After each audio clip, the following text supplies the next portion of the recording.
Hi, I'm Thelma English.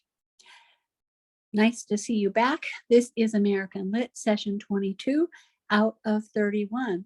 So if you're following a regular school year, we are almost to the springtime. It's still February here. This is the last day of February. Let's open with a word of prayer. Heavenly Father, we pray that through our studies of American literature, that we could see the way that you've worked in the world to rout out sin and to try to help people to make laws that will try to help us to be better people. We pray that through the study of our history and our literature, that we could be better Americans and be better Christians. In Jesus' name we pray. Amen. All right, session 22. And of course, this week we're starting Huck Finn. That's pretty exciting. Valley of Vision. If you have a volunteer for this week, you can pause the video and read that now.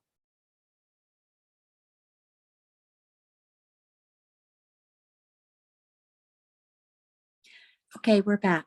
If you're listening and you don't have the books, then you need to go back to session 1.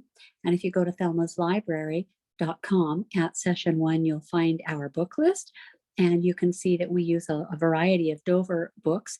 The Valley of Vision is printed as a sample booklet, a sampling from Valley of Vision, but I would highly encourage you to just purchase a copy of the Valley of Vision. These are Puritan prayers and they're beautiful, and we have volunteers take turns every week volunteering to read a devotion of their choosing, so that we kind of ground ourselves every week at the beginning of class. We ground ourselves into the Christianity of the earliest of American literature, of those Puritans, so that we don't lose sight of where we started from. It's really easy to lose sight from where you started from. This is our introduction to realism. Huckleberry Finn is realism. This is a 3-week project. You have probably already turned in your Uncle Tom's Cabin paper, but turn that in now. And in just a few minutes, we'll have a quiz over the very end of Uncle Tom's Cabin. Hopefully you read to the end. You'll get your structured Huck Finn notes today. Those are in session 22. If you need to go to Thelma's library and print those up, we won't get into those much. We will be talking about Twain and God, and we'll be talking about Martin Luther King. I have a dream speech, and about Jim Crow laws and American history leading up to Huckleberry Finn. We'll be looking at those things. Your reading this week is to begin reading Huckleberry Finn. Nothing abridged. It has to be a real copy. It can't be an abbreviated copy written for children. It has to be the real thing. Huckleberry Finn will read chapters 1 through 18. That's about a third of the book. Your writing assignment is very short, a short character study or a theme study or a plot study. A theme study is kind of fun for this one because basically, rather than show how horrible racism is, Mark Twain, Samuel Clemens, his real name, has chosen to show how ridiculous it is and make us laugh at it, how ridiculous it is. And so that would be an interesting theme study. One thing that you need to know for this project, which is due session 25, is that you don't have to write this paper on real paper. Because Huck Finn has such a horrible vocabulary and grammar and syntax, word order, and everything, you may choose to write your paper from a style of Huckleberry Finn. You can write this paper in Huckleberry style, which means that this is the only paper where grammar and spelling does not matter. You can write your paper on the back of a grocery bag. You can rip off the back of the grocery bag and write it in felt pen by hand, and spelling and grammar don't matter. Do count the words and give your word count so that your teacher doesn't have to read those words. If I have to read the number of words to get the word count to see if you satisfied the word count for your grade level, I usually take away 5%, which is half a letter grade. So do give the word count. I have had students turn in this paper. One was written on a denim shirt. One was written down the front of a denim pair of jeans. One was written on a piece of wood, and quite a few have been written on the back of grocery bags, as I suggested. You are more than welcome to do this paper Huck style and have some fun, even with your paper. I know it makes it a little more difficult for your parent, teacher, or facilitator to read when it's written by hand. Try to make it so that we can at least read it. But feel free to have some fun with this paper. Go at it. My Childhood's Home I See. This is actually a poem by Abraham Lincoln. Abraham Lincoln, in the spring of 1846, Abraham Lincoln had sent some poetry to his friend Andrew Johnston. And on September 6, he enclosed additional stanzas with his letter. At Lincoln's request, Johnston published portions of the poetry anonymously in the Quincy, Illinois little paper, The Whig, in May of 1847. Lincoln offered Johnston an explanation of the first poem, which is My Childhood's Home I See, that we're going to read here in a minute. He said he had visited his boyhood neighborhood in southern Indiana in the fall of 1844 while campaigning for presidential hopeful Henry Clay. He commented that the region was as unpoetical as any spot on the earth, but it did bring back memories of his loved ones, like his mother and sister, who lay buried there at his childhood home. He made Matthew Gentry the subject of part 2, and he told Johnston, he's 3 years older than me. And when we were boys, we went to school together. He was rather a bright lad and the son of the rich man of our poor neighborhood. At the age of 19, he unaccountably became furiously mad or insane, from which condition he gradually settled down into harmless insanity. When, as I told you in my other letter, I visited my old home in the fall of 1844, I found him still lingering in this wretched condition. In my poetizing mood, I could not forget the impression his case made upon me. I find this really sad. Who knows what this young man, what happened to him? So this is Lincoln's poem.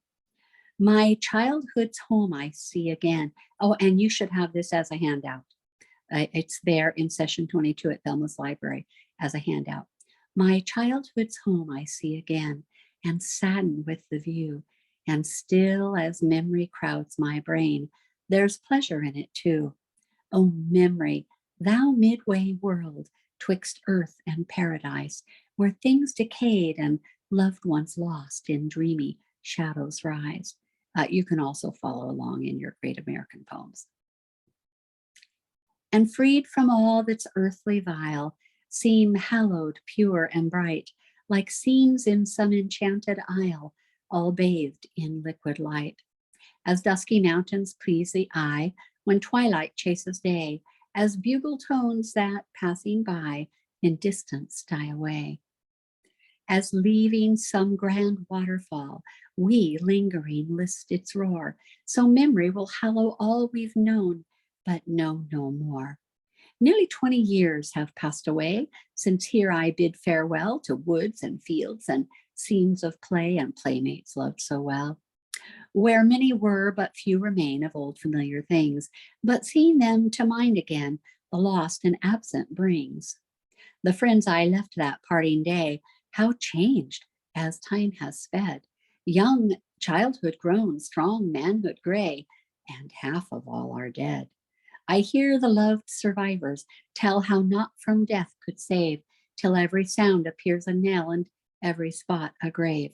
I range the fields with pensive tread and pace the hollow rooms and feel, companion of the dead, I'm living in the tombs. A great poem.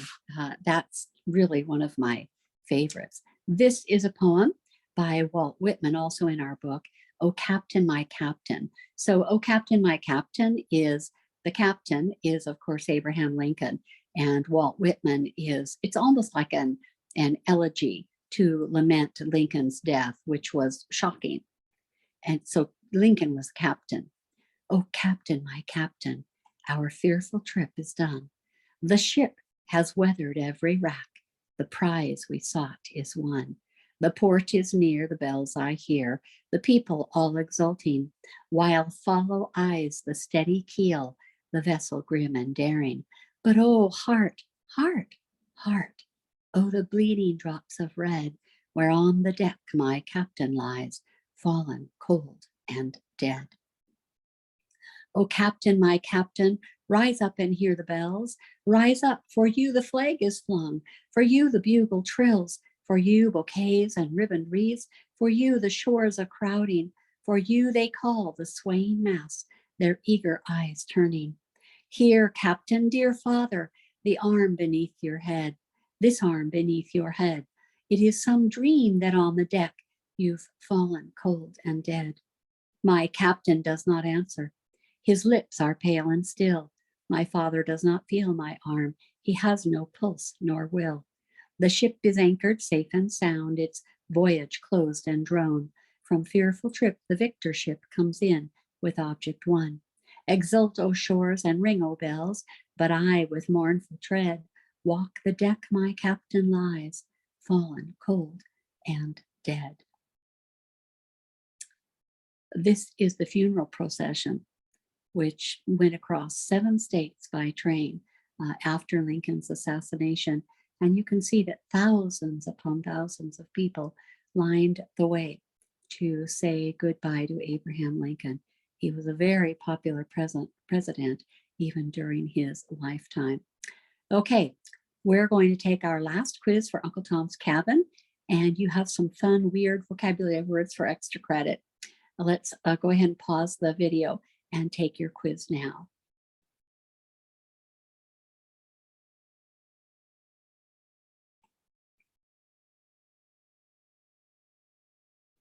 Okay, if you got any of those extra fun, obscure vocabulary words, each of those is worth 2% extra, up to a total of 106 total quiz score, which really makes a difference in your grade if you actually learned any of those words. If you didn't learn them after the fact, because those are great words and you may very well see those again in another book. All right, let's review what's going to be on our session 24 exam in just a couple of weeks. If I ask you, the theological worldview that values God as the authority is what? What do we call that worldview? Yes, theism. The mechanical worldview that values science as an authority is called what? Deism. And it's a mechanical worldview, isn't it? Excuse me. The emotional worldview that values the heart as authority is called what? Yes, it's Romanticism in literature, and it's the theology of the heart. Does the theistic worldview change? Does it change week by week, decade by decade, century by century? Yes or no? No. No. The Bible is the truth. The theistic worldview considers the Bible to be truth. It is truth for all people at all times in all places. Darwin's Origin of the Species was published in what year? You need to know that. When was the Civil War fought in America? Between the years what and what? You need to know that. Who wrote Imitation is Suicide? Yes, Emerson. In an essay titled, what's it called? You need to know that. You need to recognize all authors and the titles of their works. So if you see a multiple choice question and you have to, if you see a brief 1-paragraph sample, you need to be able to identify the author from 3, 4, 5 authors, identify which one authored this, and you need to identify the title. So you don't have to memorize them, but you have to recognize them correctly. You need to recognize quotes from books and essays that we read, including quotes from Darwin. You need to recognize the introduction to both the Constitution and the Declaration of Independence. Those are a big deal. You need to review both previous exams and review all of your quizzes, because you may see some of those exact questions again. You need to recognize and label the first 5 amendments. So you need to know which one is the first, which one is the second, third, fourth, fifth. You don't have to be able to write those down, but you have to recognize which is which.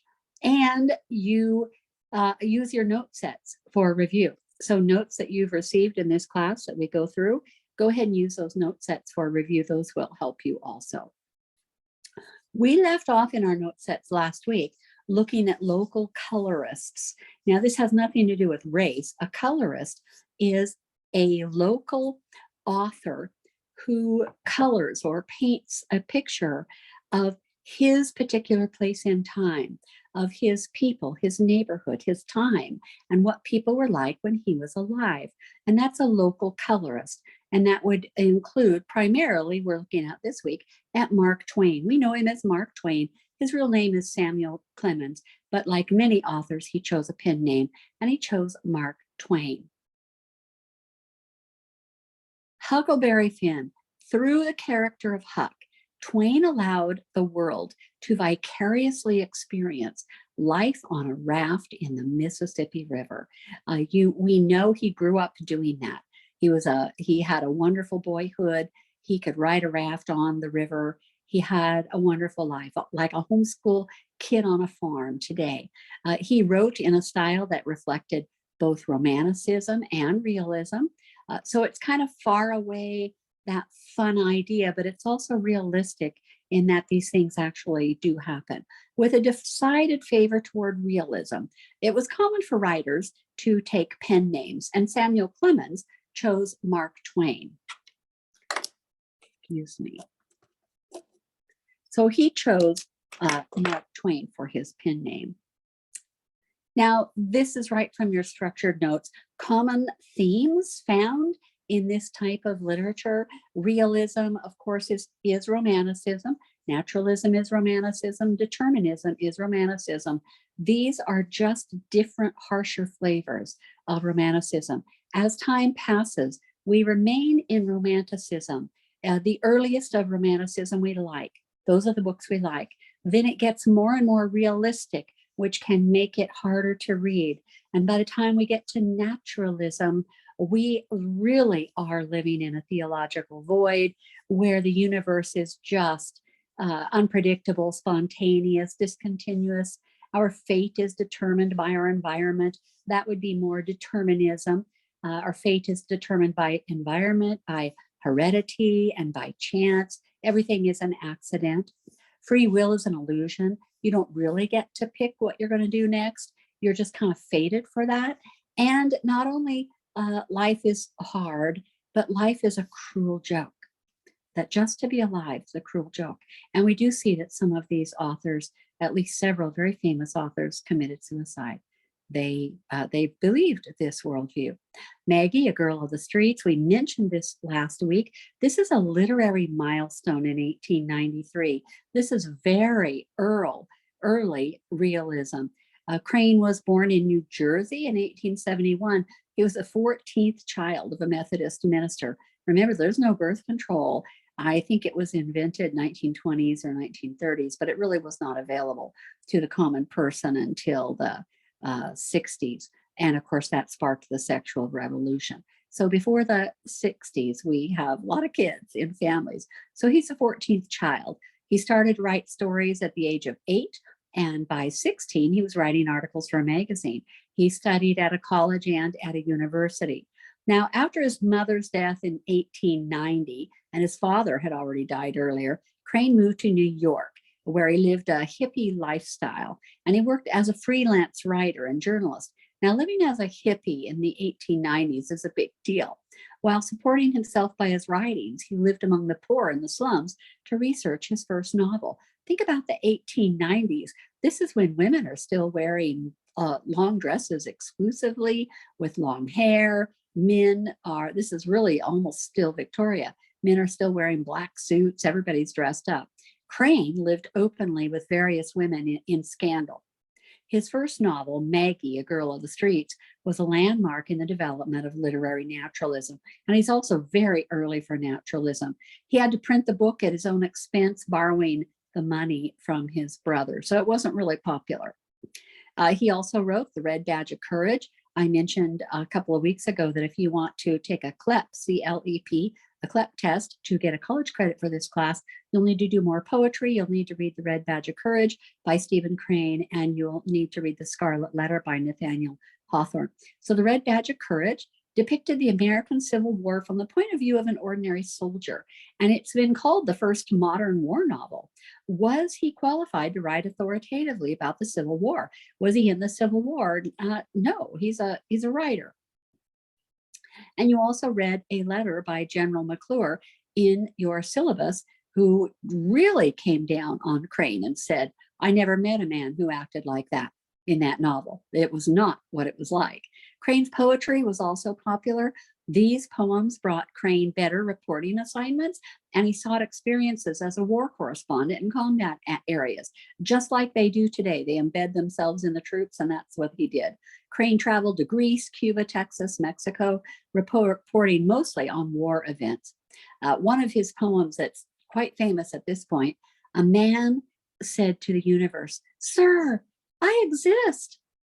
"However," replied the universe, "the fact has not created in me a sense of obligation." I think in modern knees, we would say, the universe, I don't care. So what? If you exist, I don't care. And you can see how this is a rather dark worldview that's very disappointing. The Open Boat is based on a true experience. When Crane's ship sank on the journey to Cuba in 1896, with a small party of other passengers, Crane spent several days drifting in an open boat before being rescued. And of course, we read this one. I think it's printed in our syllabus because the books were out of print. This experience impaired his health permanently. Like Romanticism, Naturalism, Realism first appeared in Europe. Naturalism daringly explored the dark side of human nature with such topics as divorce, sex, adultery, poverty, and crime. So they explore these darker things. So this is not light, fun reading. These things are saying, you know, sometimes life is horrible. Let's explore that part of life. In 1899, Crane returned to Cuba to cover the Spanish-American War, and then he died in Germany in 1900 of TB, tuberculosis, worsened by malaria that he caught in Cuba the previous year. You know, before antibiotics, life was short. Crane's writing introduced naturalism into American literature. You need to know that. He's a very early naturalist also, earlier than the time period that we usually denote for naturalism. His unique style and his use of symbolism gave his work kind of a romantic quality. You know, literary heroes before and after Mark Twain. Mark Twain is the mark of change for the literary world.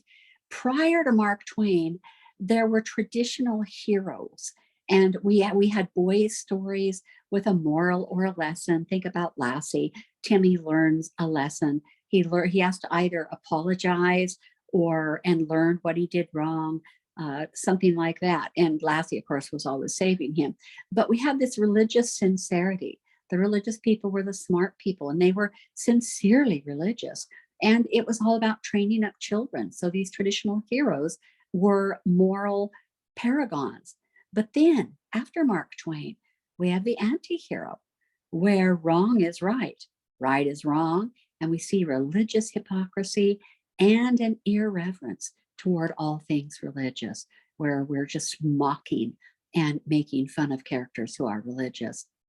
Ernest Hemingway said, all modern literature comes from one book by Mark Twain called Huckleberry Finn. And that's why we read Huckleberry Finn. He really is a moment in time where everything changes. You now have an anti-hero. Huckleberry Finn, definitely an anti-hero. And Mark Twain makes his point. His style of humor, Mark Twain, is absolutely amazing. His style of humor, I hope that you just love it. We call it deadpan humor. And a lot of people can't say funny things seriously, but that's what deadpan humor is. He says something that is absolutely ridiculous, and he says it deadpan with a very serious face, as though he believes it. And then he says it seriously. And that's what makes it. He's always got a cigar in his mouth. That was kind of trademark to him.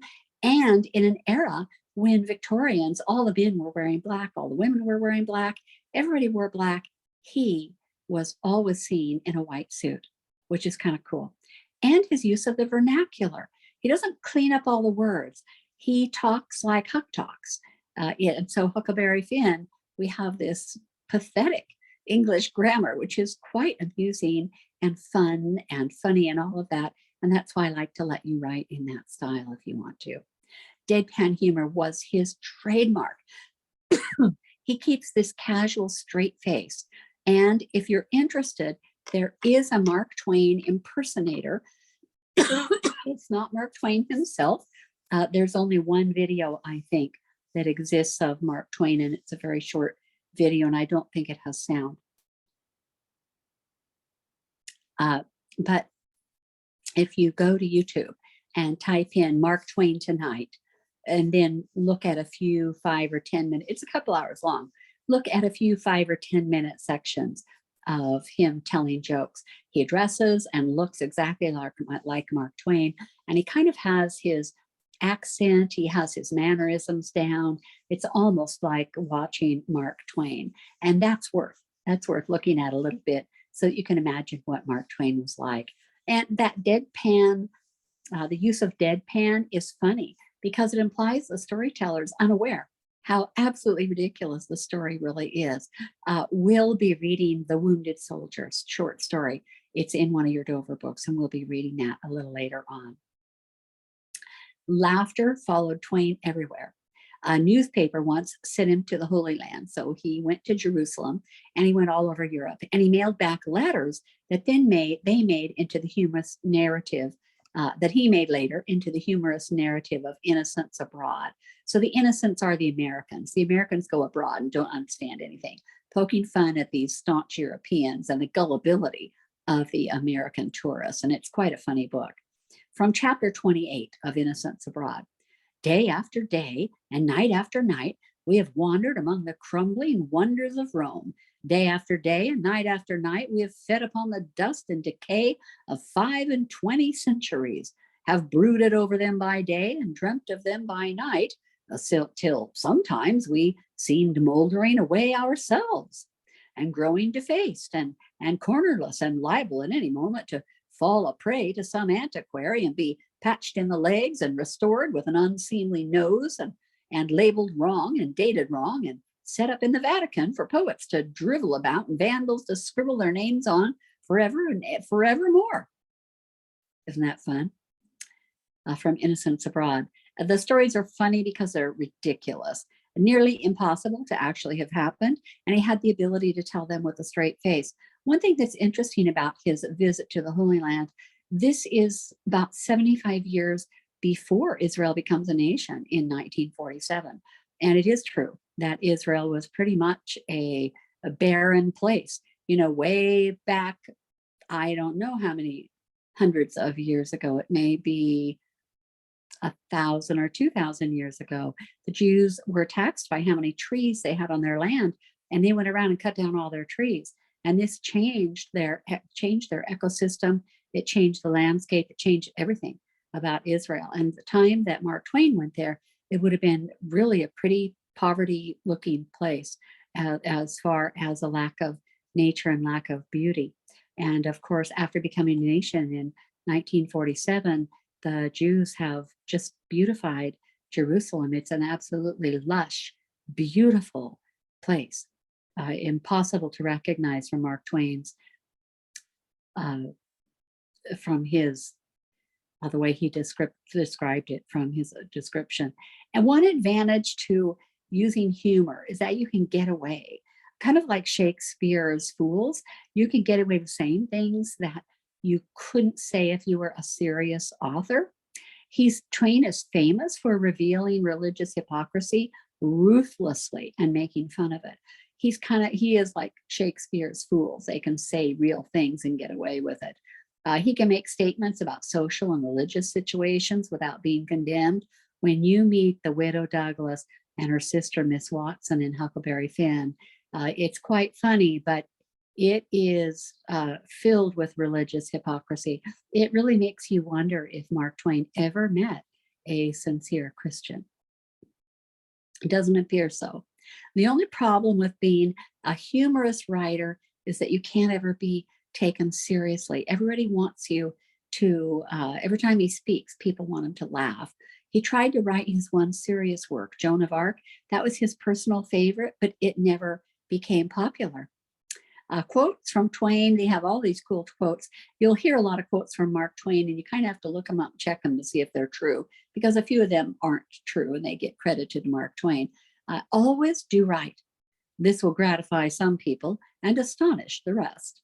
These are fun quotes. It is better to keep your mouth shut and appear stupid than to open it and remove all doubt. One of my favorites. All right, the real West. Twain is going to write about his life and the time he lived on. He was a riverboat pilot. So it's really the West that he's talking about. He paints this word picture for us. He was born Samuel Clemens in Florida, Missouri. The family moved to a one-horse town of Hannibal, and that's the setting for his most famous novels. His father died when he was 12, so he had to grow up fast and take responsibility. There was no college education and there was no family money. And so he had a hard time. He just had a pen and he had a new way of telling a story that was going to change American literature. He really is a landmark. He's a watershed moment in American literature. He championed Blacks, he championed Indians and people who worked hard, workers. And oddly, he was superstitious. I don't know if that's due to a lack of education or if that was part of his family, but he was superstitious. His strict religious childhood turns to irreverence in his stories. He makes fun of anybody religious. His opinion of church, Sunday school, and the school classroom, wow. He kind of uses half-truths to mock traditional religious beliefs. I don't know that he ever met a sincere Christian. He has a gift of exposing hypocrisy. Wait till you meet Aunt Polly and Huckleberry Finn this week, and then you can tell me what you think. Halley's Comet. Twain was born when Halley's Comet came, and he died when Halley's Comet came again. That's what he said, as he had predicted, as he had a typo there, excuse me, when it appeared. He said, "It'll be the greatest disappointment of my life if I don't go out with Halley's Comet. The Almighty has said, no doubt, now here are two unaccountable freaks. They came in together. They must go out together." And he died about the same time. Twain wrote in the American vernacular, the common language of the people in a specific region. And so he's writing in the region of the people of Hannibal, where he grew up. That's how they talked. He told stories through his own childhood experiences, through his own eyes. He copied nothing European. The Adventures of Tom Sawyer and then the sequel, Huckleberry Finn, are the most popular boys' books ever written, although grown-ups read them as well. And of course, they were written for adults. They've turned into boy books. The Adventures of Tom Sawyer does come first. If you want to know how Huck Finn and Tom Sawyer know each other, you could easily throw in The Adventures of Tom Sawyer and read that in a couple of evenings and then catch up and then start on Huckleberry Finn. The Adventures of Tom Sawyer, a little early. And it does have, if you want pirates and treasure and caves and all of that, that's in Tom Sawyer, worth reading. Before the appearance of these books, stories had always been written to warn children against moral corruption and to steer them in the path of righteousness. So books they were always made to, so that the main character would learn a moral lesson. He would do a bad thing and it would cause all types of problems, and then he'd have to confess and he'd pray with his mom or dad and everything would be okay, and he learned his lesson in the end. And that's how books for boys had to be written. Now, these were not written for kids, but they end up being read by kids. But the old books, the characters either learned from their experiences and they became better people, or else they were ruined and served to warn the reader, you don't want to be like them. Don't make the same mistake. There isn't anything like that in Huck Finn. Tom and Huck are real boys, naughty boys, sometimes good, mostly bad. Things that we're going to see that are predictable in Twain's writing in all of his books, the use of the vernacular. He uses the words that the people in that area at that time would have used. Exaggeration. That's how you create humor. You exaggerate the truth, and he does lots of exaggeration. The deadpan narrator, where he tells a ridiculous story seriously as though it's true, and that creates humor. And sometimes he likes to throw in a mysterious stranger. Mark Twain and God, this is from a letter to his wife, and it's quite a letter. I am plenty safe enough in his hands. I am not in any danger from that kind of a deity. The one that I want to keep out of the reach of is a caricature of him, which one finds in the Bible. We, that one and I, could never respect each other, never get along together. I've met his superior 100 times. In fact, I amount to that myself. I believe in God the Almighty. I do not believe he has ever sent a message to man by anybody, or delivered one to him by word of mouth, or made himself visible to mortal eyes at any time in any place. I believe that the Old and New Testaments were imagined and written by man, and that no line in them was authorized by God, much less inspired by him. I think the goodness, the justice, and the mercy of God are manifested in his works. I perceive that they are manifested toward me in this life. The logical conclusion is that they will be manifested toward me in the life to come, if there should be one. This is all from his notebooks. I do not believe in special providences. I believe that the universe is governed by strict and immutable laws. If one man's family is swept away by a pestilence and another man's spared, it is only the law working. God is not interfering in that small matter, either against the one man or in favor of the other. I cannot see how eternal punishment hereafter could accomplish any good end. Therefore, I am not able to believe it. To chasten a man in order to perfect him might be reasonable enough.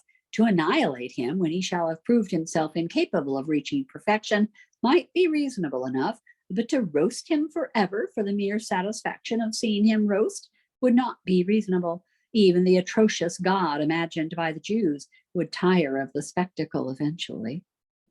There may be a hereafter, and there may not be. I am wholly indifferent about it. If I am appointed to live again, I feel sure it will be for some more sane and useful purpose than to flounder about for ages in a lake of fire and brimstone for having violated a confusion of ill-defined and contradictory rules said, but not evidenced, to be of divine institution. If annihilation is to follow death, I shall not be aware of the annihilation, and therefore shall not care a straw about it. I believe that the world's moral laws are the outcome of the world's experience. It needed no God to come down out of heaven and tell men that murder and theft and the other immoralities were bad, both for the individual who commits them and for society which suffers from them. If I break all these moral laws, I cannot see how I injure God by it, for he is beyond the reach of or injury from me. I could as easily injure a planet by throwing mud at it. It seems to me that my misconduct could only injure me and other men. I cannot benefit God by obeying these moral laws. I could as easily benefit the planets by withholding my mud. Let these sentences be read in the light of the fact that I believe I have received moral laws only from man, none whatever from God. Consequently, I do not see why I should either be punished or rewarded hereafter for the deeds I do here. Amazing, isn't it? We think of someone as funny as this as being our person, that he would be within the Christian group, but he's not. Mark Twain was definitely an atheist. We have new structured notes about Huckleberry Finn, which are really fun. The novel itself was an immediate success. Despite the financial crisis after the Civil War, it was an immediate success. People generally weren't buying books, and they bought this book. It took years to write. He had long interruptions. He had begun the book years earlier, but the writing was done in spurts of inspiration, interrupted by long periods during which the manuscript just sat on his desk. It was written for adults, but is now popular with children. We think it's a children's book now. It became a classic. It's still being read today, and people don't have to make you read it. People read it willingly. It has been published in at least 27 different languages. The book has been banned. It's been attacked, kind of like Uncle Tom's Cabin. It's been attacked for its indecency, for its racism, for its bigotry. It gets banned by people who do not understand, just like Uncle Tom's Cabin. Huck Finn has been banned from US schools and children's libraries, though it was never really intended as a children's book. The book was principally attached for its alleged indecency, racism, and bigotry.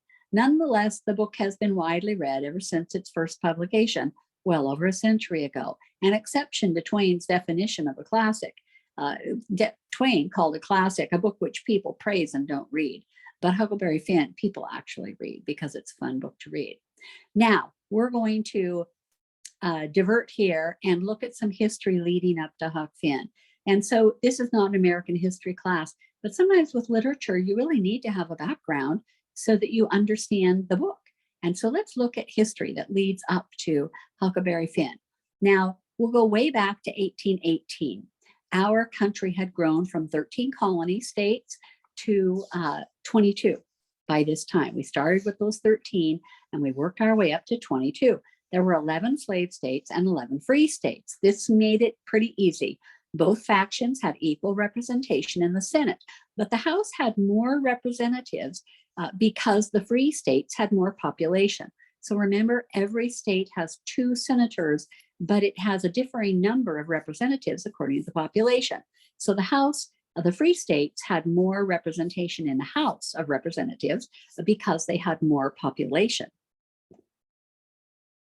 Oops. New York Representative James Talmadge proposed an amendment to ban slavery in Missouri, even though there were more than 2,000 slaves living in his state. The country was again confronted with the volatile issue of the spread of slavery into new territories and states, because the non-slave states didn't want anybody coming in new to be a slave state. They all saw it coming, that history was going to judge them very harshly and poorly. How long, said Representative Livermore from New Hampshire, how long will the desire for wealth render us blind to the sin of holding both the bodies and souls of our fellow men in chains? The South's economy was dependent upon Black slavery, and 200 years of living with that peculiar institution had made it an integral part of Southern life and culture. The South demanded that the North recognize its right to have slaves as secured in the Constitution. Now, Henry Clay, he goes down in history as the great pacifier. Maine also wanted into the Union, and Clay reached this compromise. We call it the Missouri Compromise, and admitted Missouri as a slave state and Maine a free state, thus delaying the inevitable conflict. So the balance of power in Congress was maintained. As states were accepted into the Union, a fear arose over the balance of power. Who would have more power in the Senate, the slave states or the free states? And this map, I found this map. The slave states are blue, the free states are in green, and the orange territories have no slavery, and the gray isn't even part of the conversation yet. The 1820 Missouri Compromise was repealed by the 1854. This is just 34 years later, the Kansas-Nebraska Act, and it was declared unconstitutional in the 1857 Dred Scott decision. Now, the Dred Scott decision of 1857, look how close we're getting to the Civil War. Civil War is 1861 to 1865. So the Dred Scott decision, all Blacks, slaves as well as free, were not and could never become citizens of the United States. That's the decision that came down from Supreme Court Justice Roger B. Taney. This is a news article from 1857, opinion of Chief Justice Roger B. Taney, with an introduction by Dr. somebody, and then an appendix, the natural history of the prognathous race of mankind, originally written for the New York Day Book. The great want of a brief pamphlet containing the famous decision of Chief Justice Taney in the celebrated Dred Scott case has induced the publishers of the Day Book to present this edition to the public. It contains a historical introduction by Dr. Van every author of Negroes and Negro Slavery, and an appendix by Dr. Cartwright of New Orleans, in which the physical differences between the Negro and the white races are forcibly presented. And so it's all that stuff about Negroes being more like animals and white people not. So it's presenting historical, legal, and physical differences between Negroes and whites.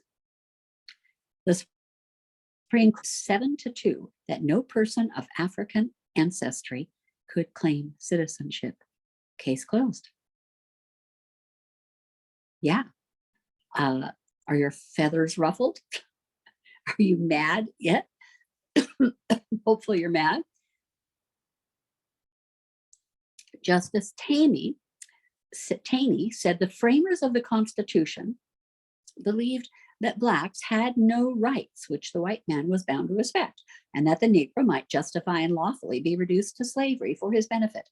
He was bought and sold and treated as an ordinary article of merchandise and trafficked whenever profit could be made by it.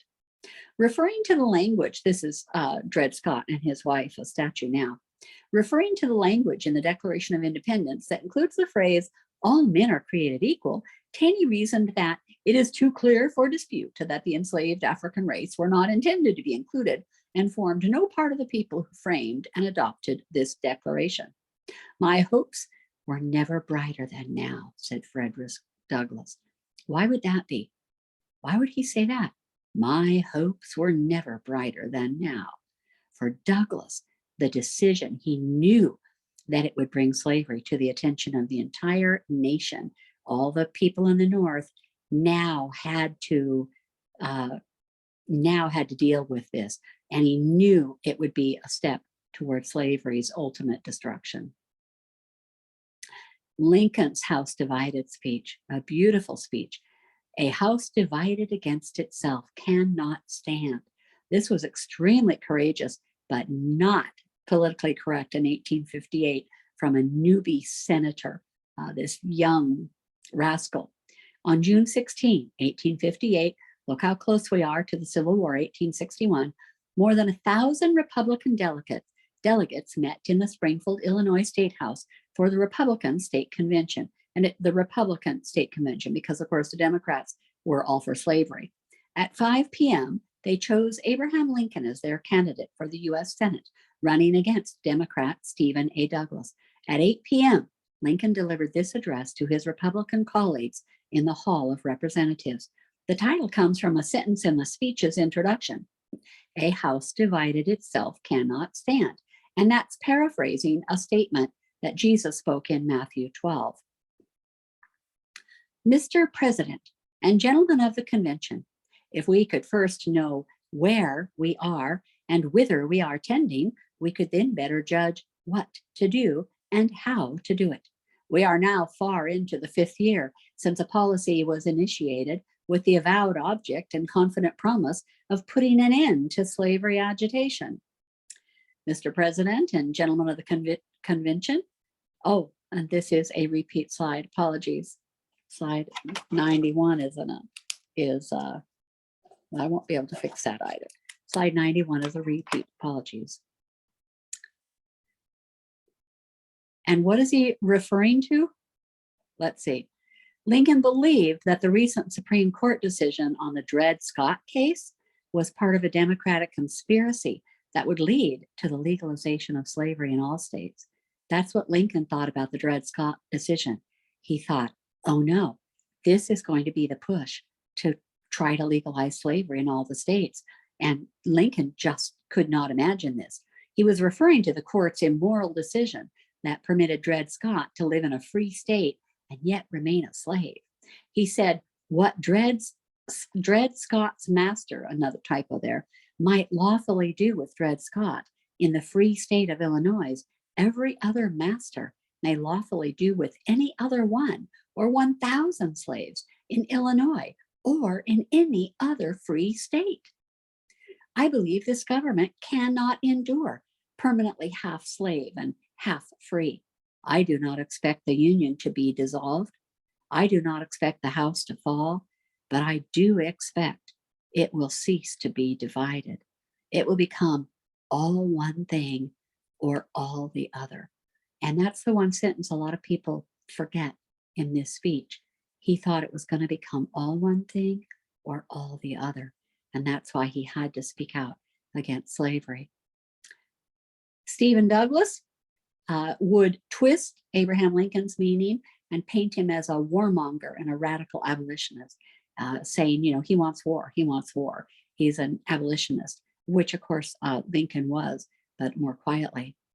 But as part of Lincoln's legacy, the House Divided speech marked the point at which Abraham Lincoln, local little politician guy, firmly planted his stake in the ground on a highly charged national issue. He just said, this is what I stand for. Abraham Lincoln elected in 1860 and then reelected in 1864. And then you can see not long after that, he was assassinated. He's our 16th president. And of course, the Civil War, 1861 to 1865. So during his presidency, and you must have these dates memorized. Yep, always. Lincoln was assassinated April 15th, 1865. You probably know the story. This is an image from Harper's Weekly magazine in April of 1865 when he was assassinated at Ford's Theater. And of course, you can see the chair. You can see a lot of the things from this night at the Smithsonian. They have Lincoln's chair. The 14th Amendment then, this is just post the Civil War. Civil War was what? 1861 to 1865, 4 years. And here's 1867. We passed our 14th Amendment. In your copy of the Constitution, that's syllabus page 130, if you want to look it up. This was passed to give freed slaves citizenship and civil liberties. Most Southern states just simply refused to ratify the 14th Amendment, so it was imposed by further legislation. The 1867 Reconstruction Act allowed readmission to the Union by Southern states only after they ratified the 14th Amendment. They couldn't be back in the Union and have any benefits of the Union until they ratified that 14th Amendment. This is, this setting for the Huck Finn is pre-Civil War. So even though Twain is living in the post-war era of Reconstruction, which means reconstructing the South after the Civil War because the South was kind of destroyed, and they're rebuilding the nation. And this is when the South is rejecting integration. But Mark Twain writes the story as though it's just before the Civil War. He writes it kind of, Uncle Tom's Cabin was written, I think, in 1852. And so this is written in this antebellum, which means pre-Civil War Missouri. That's the setting.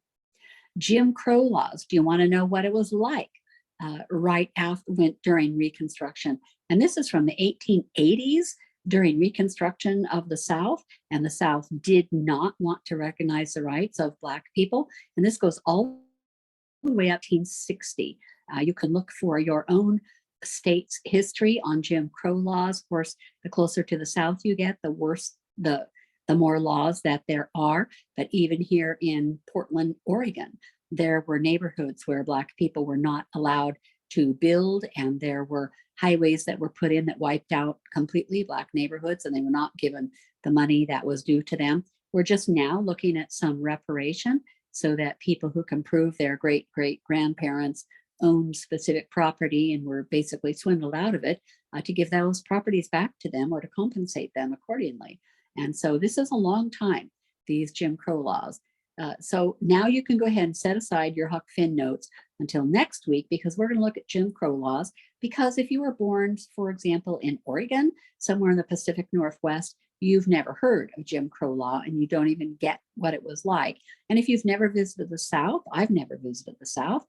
My mom-in-law went there 2 times and she told me she'd never go again. She would never go again. It was so different and it was so repugnant to her. So we're just going to look at some Jim Crow laws. And the idea during Reconstruction was we made the South, we enforced integration. We're going to make you integrate. We're going to make you do this. And these Jim Crow laws found a loophole way around it. They kind of stripped away this forced integration basically they said, no, you can't make us. You can legally make us, but we're not going to do it. And so you end up with signs like this all over the place. Drinking fountains, you've got the white one and the colored one. The public swimming pool is for white people only. Black people can't get in the pool because the idea is that they would contaminate it. In Philadelphia in 1816, this is way early, before the Civil War, African Americans formed this new Wesleyan denomination, and it's called the AME Church, African Methodist Episcopal Church. And this AME Church was absolutely amazing, launching major missionary efforts after the Civil War. And they were a leading source of resistance to Jim Crow laws. Go AME. It's awesome to see the church step up and do the right thing. Jim Crow laws, Florida. The schools for white children and the schools for Negro children shall be conducted separate. Remember, separate but equal is what they said. Alabama, these of course are going to be some of the worst. It shall be unlawful to conduct a restaurant or other place for the serving of food in the city at which white and colored people are served in the same room, unless such white and colored persons are effectually separated by a solid partition extending from the floor upward to a distance of 7 feet or higher, and unless a separate entrance from the street is provided for each compartment. That sounds almost like people who got the COVID shot, people who didn't get the COVID shot, doesn't it? Where you just segregate according to that. Now I'm going to use some history right from the Smithsonian Institute, which is kind of cool. They have some good information at their website. I looked up Jim Crow and their site was the best. Jim Crow, because we think, okay, where do we get Jim Crow? He was a character in this old song, and then it was revived by a white comedian called Daddy Rice. And this comedian used the Jim Crow character to make fun of Black people and the way they spoke. The term Jim Crow came to be used as an insult against Black people. By the late 1870s, Reconstruction of the South was coming to an end. In the name of healing the wounds between the North and the South, most white politicians abandoned the cause of protecting African Americans. They were more concerned with uniting America, and I think they just really didn't care that much about Black people. There were white citizen leagues barring Black voters. This is an image out of Harper's Weekly in 1874. They did literacy tests and they charged money. They did whatever they could think of to keep Black people from voting. In the former Confederacy and neighboring states, local governments constructed a legal system aimed at reestablishing a society based on white supremacy. African American men were largely barred from voting. Legislation, and we call it Jim Crow, separated people of color from white people in schools, in housing, in jobs, and in public gathering places. This is a picture of a Black guy that got beat up on his way to the polling booth, and it just says 1 vote less. He didn't make it. Denying Black men the right to vote through legal maneuvering and violence was a first step in taking away their civil rights. Beginning in the 1890s, Southern states enacted literacy tests, poll taxes, elaborate registration systems, and eventually white-only Democratic primaries to exclude Black voters. Notice this is the Democratic Party. The laws proved very effective. In Mississippi, fewer than 9,000 of the 147,000 voting age African Americans were registered after 1890, so less than 10%. In Louisiana, where more than 130,000 Black voters had registered in 1896, the number had plummeted by 1904, just 8 years later, to less than 10% of that, 1,342. Really sad. Poll taxes required citizens to pay a fee to register to vote. These fees kept many poor African Americans, as well as poor whites, from voting. The poll tax receipt here is from Alabama. So Jim Crow, this is a songbook. This is 1839, published in Ithaca, New York. It has an early depiction of a minstrel show character named Jim Crow. By the 1890s, the expression Jim Crow was used to describe laws and customs that segregated African Americans and others. So it's been called a Jim Crow law for a long time. These Southern laws were intended to restrict social contact between whites and other groups. They didn't want those former slaves in their groups and limit the freedom and the opportunity of people of color. The idea was to oppress them and kind of keep them down. We see insulting racial stereotypes types that were just common. They would reinforce discriminatory customs and laws that oppressed Americans of many racial, ethnic, or religious backgrounds. Here we have fly paper. Ask for improved sure catch fly paper, sticky fly paper.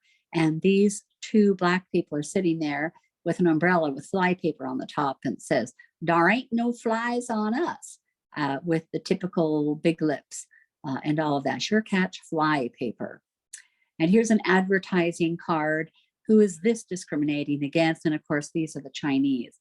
The cigarette holder and early 20th century advertising cards depict common stereotypes of African Americans, of Chinese Americans, of Jews, and Irish Americans. Crazy, isn't it? The 14th Amendment, remember, separate but equal. You need to know that. Go to page 130. If you haven't highlighted that yet, the 14th Amendment, the whole thing with separate but equal, you need to know about that. Transportation, hospitals, prisons, schools, restaurants, buses, juvenile delinquents, barbers, cemeteries, parks, the circus, housing, and telephone booths. Everything was segregated. This place doesn't want no dogs, no Negroes, and no Mexicans. It shall be unlawful for a Negro and white person to play together or in company with each other in any game of cards or dice, dominoes, or checkers. And of course, that's Alabama. The worst things you're going to see in Alabama. This couple, I think their last name is Lovely. We'll be talking about them later. And in Nebraska, marriages are void when one party is a white person and the other is possessed of 1/8 or more Negro, Japanese, or Chinese blood. 1/8. Can you even tell if a person has 1/8 of Chinese blood or Japanese or Negro blood? Can you even tell? Amazing, isn't it? That's 1911. Missouri, 1929. A separate free school shall be established for the education of children of African descent, and it shall be unlawful for any colored child to attend any white school or any white child to attend a colored school. And here they don't serve no Spanish or Mexicans. Tennessee, all railroads carrying passengers in the state other than street railroads shall provide equal but separate, remember that's right, the 14th Amendment, equal but separate accommodations for the white and colored races by providing 2 or more passenger cars for each passenger train, or by dividing the cars by a partition so as to secure separate accommodations. Amazing, isn't it? Colored passengers and white passengers, the colored waiting room. Alabama, all passenger stations in this state operated by any motor transportation company shall have separate waiting rooms or space and separate ticket windows for the white and colored races. And you notice that all of these presume there's more than one race. And for that, we have to thank Darwin, the idea that there's more than one race rather than one human race. Alabama, every employer of white or Negro males shall provide for such white or Negro males reasonably acceptable and separate toilet facilities. Theaters, this is the Rex Theater for colored people. This Georgia, all persons licensed to conduct a restaurant shall serve either white people exclusively or colored people exclusively, and shall not sell to the 2 races within the same room or serve the 2 races anywhere under the same license. Do you understand? Again and again and again, we're seeing the 2 races as though there are 2 races. Amazing, isn't it? The effect of that. 1956, I like this photo because this is really what it's like. I was born in 1957. This is how everybody dressed in the 50s. If you were going to a department store, you dressed up like this. Everybody did. And to think that you would be discriminated against when basically you look like everybody else is really amazing. But I was born in Oregon. The water fountains, the white people get a brand new one, the colored people, the Black people, Chinese, whoever, get the busted up ones that never get cleaned. Okay, the Ku Klux Klan, that's also part of our history, and we're going to learn a little bit about them, again, from the Smithsonian Institution. The Ku Klux Klan, founded in Pulaski, Tennessee in 1866. What is that? A year after the Civil War.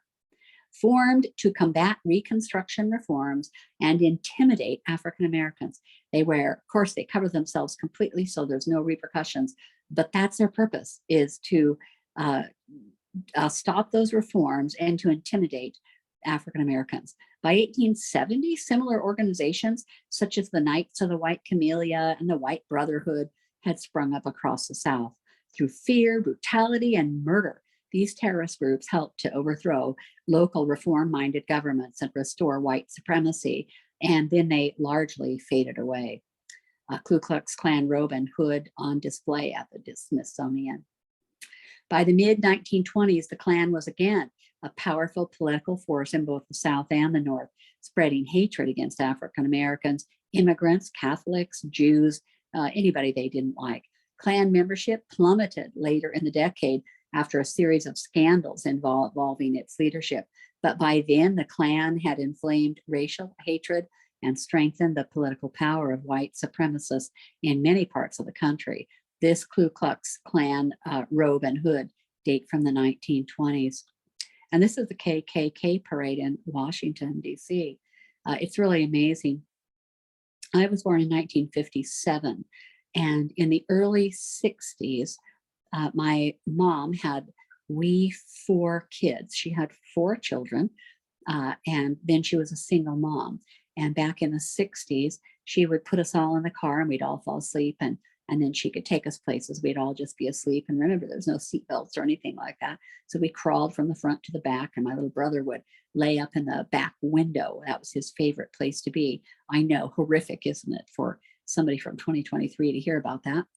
But one time she really had to go to the bathroom, and she had 4 kids, and she just really had to go to the bathroom. So she pulled up to this rest stop and shined her lights on the restroom building. And she thought, well, she just locked the car and she could run in and use the bathroom and then come back and unlock the car. She didn't really think it was right, but she just thought she had to do it.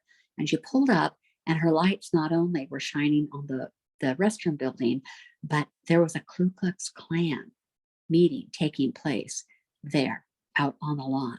All these people in these white robes and hoods, and it scared her spitless. And we're white, but it scared her spitless. And she locked the doors and turned her lights off and backed out and carefully went and got on the road again. They could intimidate anybody, whether you're white or black. But if you're black, I think it would scare you spitless. This is in 1926. The KKK is parading in Washington, D.C., demonstrating their political power, just triumphantly parading down Pennsylvania Avenue in 1926 in full regalia with their flags and people watching, all of that. Can you imagine? Nobody shutting it down. Okay, we're switching gears now, and we're going to talk about Martin Luther King Jr., who lived from 1929 to 1968 when he was assassinated. Okay, this is a brilliant, unusual man. He had a vision. King had this vision. He was truly colorblind. He saw people as just people, and he had this amazing vision. You have this in your syllabus, page 339, his I Have a Dream speech. And I know it's in your assigned reading. I'm not sure if it's this week or not, but we're going to read it aloud in class in case you're half asleep when you're reading it. This was delivered at the Lincoln Memorial, which would be very appropriate to deliver this right in front of the Lincoln Memorial, because Lincoln was all about freeing the slaves. And Martin Luther King says, "I'm happy to join with you today in what will go down in history as the greatest demonstration for freedom in the history of our nation." Now, how did he know that? But he knew that. He knew it was going to go down in history. Nobody broke windows. Nobody burned anything down. Nobody robbed anybody. Nobody killed anybody. Nobody even wore masks. They just marched. And he knew they were going to go down in history as the greatest demonstration for freedom in the history of our nation. Excuse me. If you have anybody who's Black in your family, then don't be ashamed if this incredible speech makes you cry. It really opens up so many questions How did he know this? He just knew. He was a visionary. He was a man way before the time of anybody else who would be able to see this. He saw what was going to happen. He knew. 50 years ago, a great American in whose symbolic shadow we stand today, because they're standing in the shadow of the Lincoln Memorial, signed the Emancipation Proclamation. This momentous decree came as a great beacon light of hope to millions of Negro slaves who had been seared in the flames of withering injustice. It came as a joyous daybreak to end the long night of their captivity. But 100 years later, the Negro still is not free. 100 years later, the life of the Negro is still sadly crippled by the manacles of segregation and the chains of discrimination. 100 years later, the Negro lives on a lonely island of poverty in the midst of a vast ocean of material prosperity. 100 years later, the Negro is still languished in the corners of American society and finds himself an exile in his own land. And so we've come here today to dramatize a shameful condition. I have a dream that one day this nation will rise up and live out the true meaning of its creed. We hold these truths to be self-evident, that all men are created equal. I have a dream that one day on the red hills of Georgia, the sons of former slaves and the sons of former slave owners will be able to sit down together at the table of brotherhood. I have a dream that one day, even the state of Mississippi, a state sweltering with the heat of injustice, sweltering with the heat of oppression, will be formed into an oasis of freedom and justice.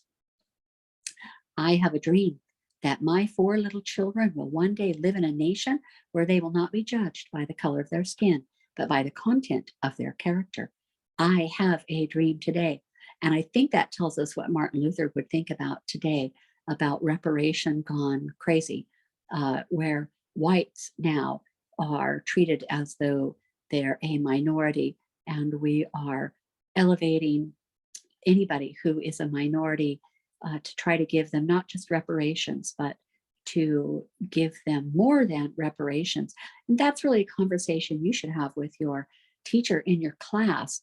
What do you do? How do you manage to not judge people by skin, but by the content of their character?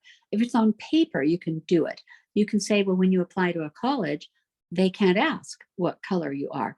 But if they can't ask what color you are, if you're Black, you might be able to qualify for a scholarship that is based on being a minority. Is that good or bad? I still happen to think that's kind of good. I don't want to see people with the same score, the same test score, for the Black person to be admitted and the white kid not to be. But I do think there has to be some type of special consideration made if there is still room for reparation. And I think there still is. We still need to find out what people have had their property taken. How can we get it back to them? Kind of like the Jews in World War II. We're still finding beautiful works of art. And if a Jewish family can prove that that belonged to their great grandpa, then they can get that work of art back, which sometimes are worth millions of dollars. And so there's still reparations to be made, but I don't think they're general for everyone. We don't give every Jewish person millions of dollars because they were denied humanity by the Germans. Germans don't give every one of them, $1 million, but the people who had actual things stolen from them.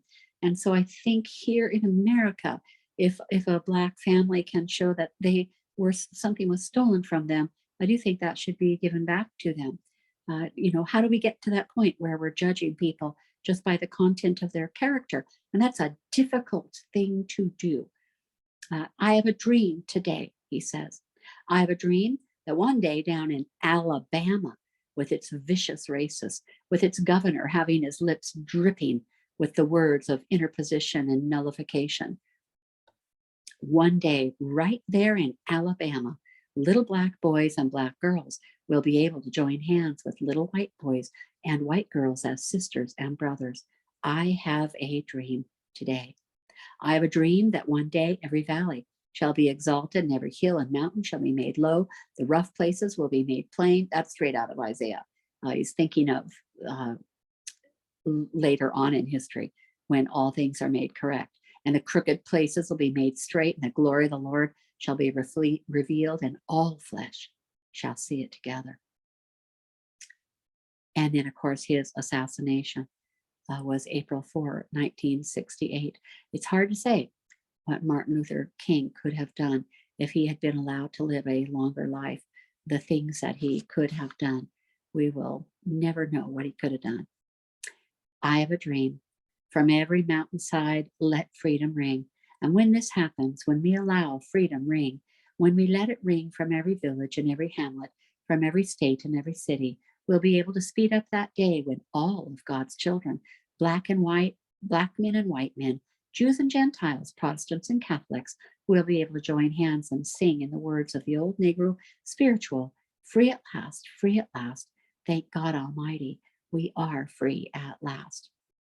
And then a little bit on Rosa Parks. Rosa Parks just died in 2005. She's older, a little older here. This is a recreation of the moment when she was arrested, and here she's being fingerprinted for not giving up her seat to a white man in December 1955. Her defiance of Jim Crow segregation laws sparked the civil rights movement in America. When they asked her, why didn't you give up your seat? And she said, I was tired. Amazing. This is her age of 42, and she's sitting on the bus, the same bus, where she got on the bus that day after work, and she was really tired. And when a white person got on the bus, a black person was supposed to just automatically stand up and go to the back and then stand or sit. And she didn't.